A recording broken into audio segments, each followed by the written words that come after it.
So, hello guys, welcome back sa ating YouTube channel. So, kung bago ka lang sa ating YouTube channel, so paki-subscribe and pa-hit sa notification bell para tuwing meron tayong mga uploads, mga lodi, mga body, so updated kayo sa ating mga new videos.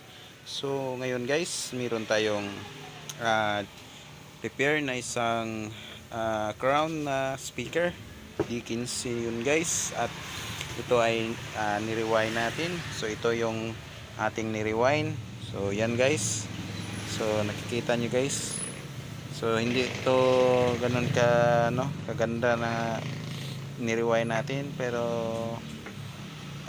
sana goods naman tong ating rewind. Nasa 8 ohms yung ating winding, na tamang tama lang sa kanya guys. So dahil 8 ohms tong crown na to, yan makikita nyo guys, yan. So yun ang ating ni-rewind. So kahapon lang natin to ginawa, at ngayon ay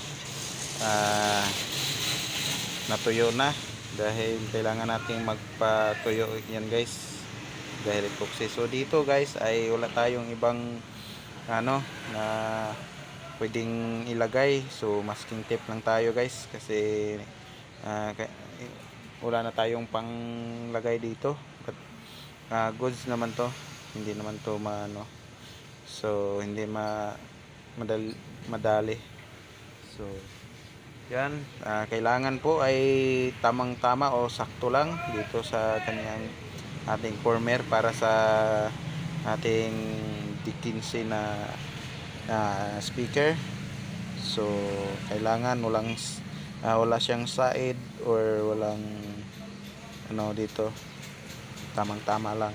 So yan guys, so huwag niyong kalimutan na sumuporta at magsubaybay sa ating mga videos regarding sa mga repair at install and iba't iba pa nating pwede nating magawa ng mga videos content natin guys. So salamat po sa inyo.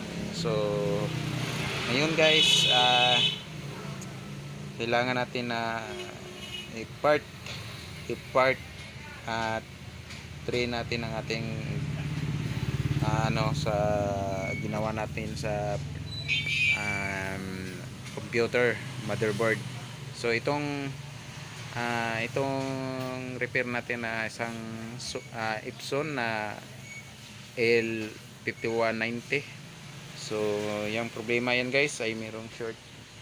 So ngayon kasulukuyan ng ginagawa natin ng paraan para mabuhay uli yung board, dahil may shortage siya. Ayaw mag-display sa yung kanyang display, tawag dito, yung display niya guys. So meron siyang display monitor, so makikita natin dahil smart tong Epson na to.